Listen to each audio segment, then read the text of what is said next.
Halo sahabat wirausaha Indonesia dimanapun Anda berada, selamat datang di program pelatihan digital marketing dasar Scale Up with WhatsApp. Harapan kami, pelatihan ini akan bisa membantu teman-teman meningkatkan omset usaha agar naik dan scale up with WhatsApp.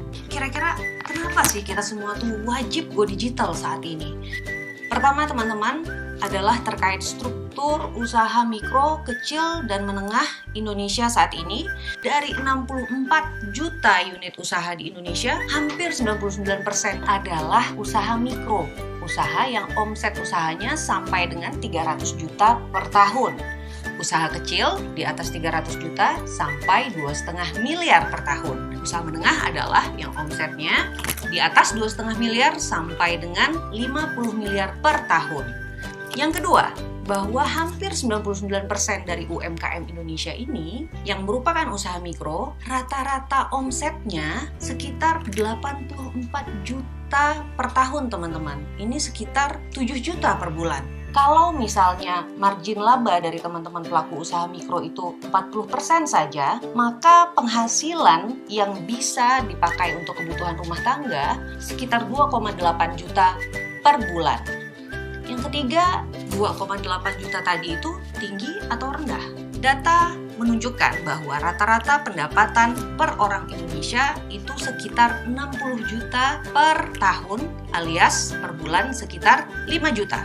Nah, saya berhitung lagi, kalau penghasilan 2,8 juta per bulan ini harus naik jadi 5 juta per bulan alias naik 80%, supaya sama dengan teman-teman kita senasional lainnya, minimal omsetnya harus naik jadi 12 juta. Nah, bagaimana nih cara menaikkan omset? Apakah go digital jawabannya? Untuk menjawab pertanyaan ini, saya mau mengundang teman-teman saya nih yang sudah mempraktekkan dan lebih ahli daripada saya untuk melakukan digital marketing yang efektif. Langsung saja ya saya panggilkan ya. Nah, sahabat saya yang pertama adalah Rizky Ardi Nugroho alias Mr. Popo. Sahabat saya yang kedua adalah Mbak Meka Hazi. Sahabat saya yang ketiga, Mas Imam Safi'i. Langsung saja saya mau nanya. Yang pertama mungkin ke Mr. Popo dulu deh.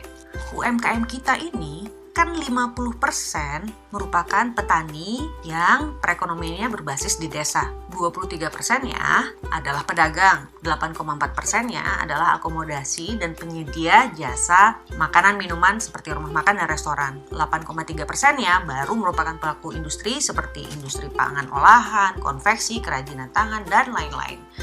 Apakah benar go digital itu masih bisa menjadi langkah yang efektif bagi kita untuk meningkatkan omset, khususnya teman-teman kita yang juga merupakan pelaku UMKM di sektor pertanian?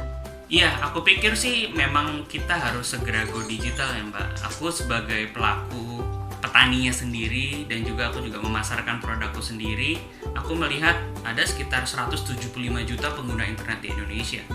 Pembeli ini juga kan cuci mata lah ya, lihat katakanlah ada marketplace Tokopedia, Bukalapak, Shopee, dan lain-lain lah. Nah, saya pikir kita harus jemput bola juga nih. Kenapa? Karena kalau kita nggak buru-buru ke sana, mungkin kita akan telat. Apalagi di pandemi seperti ini, kok tiba-tiba yang beli banyak banget. Nah, ini kan menjadi cerminan bahwa orang juga mulai melirik banget. Apalagi dengan kebiasaan penduduk Indonesia yang memang sudah melek online, akan semuanya serba digital. Oke. Sekarang saya mau beralih ke sahabat saya yang satunya lagi. Saya mau nanya nih ke Mas Imam. Ini setelah tersambung ke internet, ternyata yang berhasil sukses menaikkan omsetnya itu cuma 4-10% dari yang sudah tersambung. Nah, ini kenapa ini? Kalau emang kita masih yakin dengan go digital itu adalah relevan untuk menaikkan omset, bagaimana nih supaya tingkat kesuksesan ini tuh bisa kita naikkan? Ya, memang masuk ke dunia digital itu bukan menjadi jaminan, Mbak. Ibaratnya kayak gini, kita itu pengen sukses, itu kan butuh sekolah. Tapi pertanyaannya, apakah dengan sekolah itu kita langsung bisa sukses? Kan nggak juga kan? Nah, kita perlu yang namanya belajar lebih giat, lebih rajin. Terus yang kedua, kita juga perlu bergaul. nilai boleh tinggi, tapi kalau pergaulannya juga terbatas, ya gimana mau sukses ke depannya. Nah, sama persis dengan dunia digital.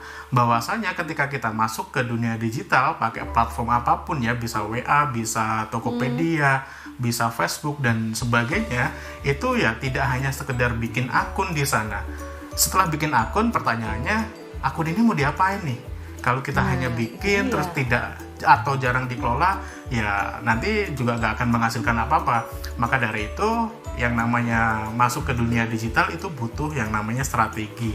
Oke, berarti bukan main catur aja ya Mas yang butuh strategi? Betul lah Mbak, di dunia digital juga kita harus paham yang namanya strategi untuk memasarkan produk kita. Sama seperti kita main catur nih. Catur itu kan secara teknis kita bisa pelajari bahwasanya pion itu main jalannya bagaimana, terus kuda itu jalannya bagaimana, itu kan ada teknisnya. Nah, tetapi teknis aja kan nggak bisa nih kalau kita untuk menang main catur. Kita harus paham bagaimana strategi main catur. Sama persis di dunia digital juga. Nah, kita juga harus merencanakan strateginya harus bagaimana. Begitu Mbak Dewi. Oke, sekarang saya mau nanya ke sahabat saya yang ketiga, Mbak Meika. Kalau memang tadi kata Mr. Popo ada 175 juta orang Indonesia yang sekarang sudah mulai cuci mata melalui internet. Tapi Mbak Meika, saya lihat di Play Store di handphone saya, beragam marketplace dan e-commerce, baik berupa aplikasi maupun berupa website. Apakah kita tuh harus mempelajari semua lautan semesta internet itu? Boleh lautan semesta internet apa sih yang paling dasar dan powerful untuk bisa efektif mencapai tujuan kenaikan omset tersebut? Sebutin misalnya maksimal 3 aplikasi aja yang harus dipelajari. Apakah itu? 3 platform nih yang paling penting ya. Nomor 1, buat saya sih WA dulu. Karena kenapa? WA ini adalah sebagai jalur komunikasi buat para konsumen. Jadi di situ akan terjadi transaksi, di situ juga akan ada order dan semuanya bisa direcord dengan baik di WA. Tapi dilengkapin informasinya, informasi profil usahanya lengkap, di situ juga dikasih katalog usaha kita, produknya juga bisa dilihat sama banyak konsumen. Nomor 2, sosial media nih Mbak Dewi. Sosial media tuh bisa pilih antara Instagram atau Facebook, atau pakai aja deh semuanya, konekin aja kedua-duanya. Karena kalau misalnya kita pakai sosial media, ini bisa jadi tempat untuk kita memberikan update informasi sama konsumen-konsumen kita. Kalau ada email ditulis, ada nomor WA juga dikonekin linknya, dan kalau misalnya udah punya website, ditulis juga tuh di sosial media. Kalau sudah punya platform semuanya, kontennya mesti diupdate nih. Karena bagaimanapun kalau kita kontennya diupdate, ini akan jadi punya kesempatan untuk dilihat lebih banyak orang. Dan yang ketiga, Google Business School. Kenapa? Supaya calon-calon konsumen yang belum tahu dan mereka googling di mesin pencari gitu, itu bisa nyangkut informasinya dan tahu tentang produk kita atau usaha kita. Di Google Business School ini juga bisa dikonekkan langsung ke WA kita. Jadi kalau ada konsumen yang pengen tahu, semuanya bisa bareng-bareng dikelolanya di WA aja. Nah, yang paling penting lagi nih sebenarnya, dipisahin akun bisnis sama akun pribadinya. Kenapa gitu? Supaya konsumen tuh nggak bingung karena informasinya campur-campur. Berarti kalau dari Mbak Meika, rekomendasinya adalah WhatsApp, media sosial, Instagram dan Facebook, sama Google Business School. Bagaimana dengan Mr. Popo? Iya, aku sepakat banget sama Mbak Meika karena memang sejujurnya aku memang menggunakan Google Business School ya, atau mungkin namanya Google My Business kalau dalam bahasa Inggris. Dan juga yang paling penting adalah toko online nih yang sudah marak adanya, yaitu Tokopedia, Bukalapak, Shopee yang paling utama di Indonesia itu. Tapi untuk percakapan dari Google Business School, Instagram, dari Facebook, saya selalu menyertakan link, bukan nomor telepon aja nih ya, tapi link. Jadi nanti ketika mereka klik akan terlempar ke WhatsApp bisnis yang sudah saya siapkan. Kenapa? Agar lebih mudah kita mengelola percakapan dalam satu tempat. Oke, bagaimana kalau dengan Mas Imam? Sepakat nggak dengan Mbak Meika dan Mr. Popo tadi, Mas Imam? Sepakat banget Mbak Dewi. Saya juga pakai WhatsApp bisnis nih sejak awal aplikasi ini keluar. Di Indonesia ini pengguna WhatsApp biasa itu jumlahnya 145 juta, sedangkan yang pakai WhatsApp bisnis itu baru 5 jutanya. Artinya banyak sekali pelaku usaha di Indonesia itu yang belum banyak memanfaatkan WhatsApp bisnis untuk menunjang komunikasi bisnisnya. Padahal nih Mbak Dewi, WhatsApp Business itu pengalaman saya ya, pakai dari awal sampai sekarang, Iya. itu fitur-fiturnya semakin lengkap loh, dan itu semuanya bisa kita optimasi untuk memudahkan komunikasi dengan pelanggan. Semua fitur itu akan kita pelajari nggak melalui pelatihan ini, Mas Imam? Betul, nanti akan kita pelajari semuanya. Bahkan nanti kita kasih contoh-contohnya bagaimana cara menggunakan fitur-fitur tersebut, Mbak Dewi. Jadi teman-teman nanti bisa setelah ikut pelatihan ini bisa dapat, ya paling tidak bisa mengoptimalkan si WhatsApp Business untuk menunjang bisnisnya tentu saja. Oke, berarti kesimpulannya, Go Digital masih relevan untuk UMKM menaikkan omset. Bisa lah, masa nggak bisa? Bisa banget lah. Bisa banget. Tapi sambil berdoa, berusaha, dan semangat terus. Oke, sekarang teman-teman, ayo kita bersiap untuk pelatihan digital marketing dasar.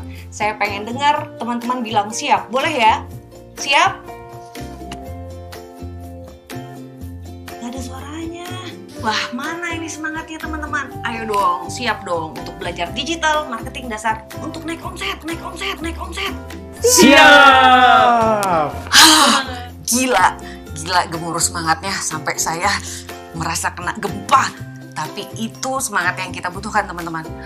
Makasih ya atas semangat yang menggetarkan itu.